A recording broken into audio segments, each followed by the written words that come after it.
Current sensing preventer and voltage sensing preventer ಅಂದ್ರೆ ಏನು ಅಂತ ಅರ್ಥ ಮಾಡ್ಕೊಂಡ್ವಿ. ಈಗ ಇದೆರಡರಲ್ಲಿ ಯಾವ್ದನ್ನ ಯೂಸ್ ಮಾಡ್ಬೇಕು ನಮ್ಮ ಸ್ಟಾರ್ಟರ್ ಪ್ಯಾನಲ್ ಅಲ್ಲಿ ಅನ್ನೋದು ನೋಡೋಣ.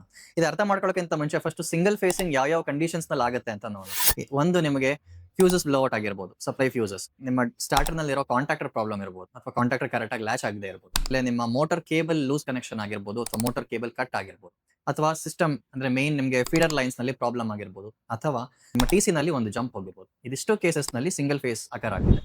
ಸೊ ನಮಗೆ ಸಪ್ಲೈ ಸೈಡ್ ಏನೇ ಇಶ್ಯೂಸ್ ಇದ್ರು ವೋಲ್ಟೇಜ್ ಸೆನ್ಸಿಂಗ್ ಪ್ರಿವೆಂಟರ್ ಕೆಲಸ ಮಾಡುತ್ತೆ. ಅಂದ್ರೆ ನಿಮ್ಮ ಟಿ ಸಿ ನಲ್ಲಿ ಜಂಪ್ ಹೋದಾಗ ವೋಲ್ಟೇಜ್ ಇಂಬ್ಯಾಲೆನ್ಸ್ ಆಗುತ್ತೆ, ವೋಲ್ಟೇಜ್ ಸೆನ್ಸಿಂಗ್ ಪ್ರಿವೆಂಟರ್ ಆಕ್ಟ್ ಆಗಿ ಮೋಟರ್ನ ಸ್ಟಾರ್ಟ್ ಮಾಡಕ್ ಬಿಡಲ್ಲ.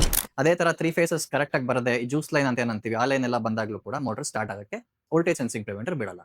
ನಮ್ಮ ಕರೆಂಟ್ ಸೆನ್ಸಿಂಗ್ ಪ್ರಿವೆಂಟರ್ ಅಂತ ಬಂದ್ರೆ ಮೋಟರ್ ಸ್ಟಾರ್ಟ್ ಆದ್ಮೇಲೆ ನಿಮ್ಮ ಕಾಂಟ್ಯಾಕ್ಟರ್ ನಲ್ಲಿ ಯಾವ್ದಾದ್ರು ಒಂದು ಲೈನ್ ನಲ್ಲಿ ಲೋಡ್ ಬರಲಿಲ್ಲ, ಫ್ಲೋ ಆಗಲಿಲ್ಲ, ಅಥವಾ ಮೋಟರ್ ಕೇಬಲ್ ಕಟ್ ಆಗಿದೆ, ಅಥವಾ ಟರ್ಮಿನಲ್ಸ್ ಲೂಸ್ ಕನೆಕ್ಷನ್ ಆಗಿದೆ, ಈ ತರ ಏನೇ ಕೇಸಸ್ ಇದ್ರು, ಅಥವಾ ನಿಮ್ಮ ಲೋಕಲ್ ಫ್ಯೂಸಸ್ ಏನಾದ್ರು ಹೋಯ್ತು ಅಂತಂದ್ರೆ ಕರೆಂಟ್ ಡಿಟೆಕ್ಟ್ ಆಗಲ್ಲ.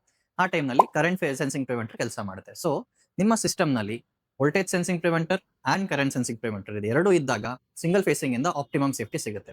ಸೊ ಸುಮಾರು ಜನ ವೋಲ್ಟೇಜ್ ಸೆನ್ಸಿಂಗ್ ಪ್ರಿವೆಂಟರ್ ಒಂದೇ ಹಾಕಿರ್ತಾರೆ, ಅಥವಾ ಕರೆಂಟ್ ಸೆನ್ಸಿಂಗ್ ಪ್ರಿವೆಂಟರ್ ಒಂದೇ ಹಾಕಿರ್ತಾರೆ. ಅವಾಗ ಬೇರೆ ಇಶ್ಯೂಸ್ ಇಂದ ನಿಮಗೆ ಪ್ರೊಟೆಕ್ಷನ್ ಸಿಗಲ್ಲ. ಸೊ ನಿಮ್ಮ ಮೋಟರ್ ಕಂಪ್ಲೀಟ್ ಆಗಿ ಸಿಂಗಲ್ ಫೇಸ್ ಇಂದ ಪ್ರೊಟೆಕ್ಟ್ ಆಗಬೇಕು ಅಂತಂದ್ರೆ voltage sensing and current sensing ಎರಡನ್ನೂ ಯೂಸ್ ಮಾಡಿ.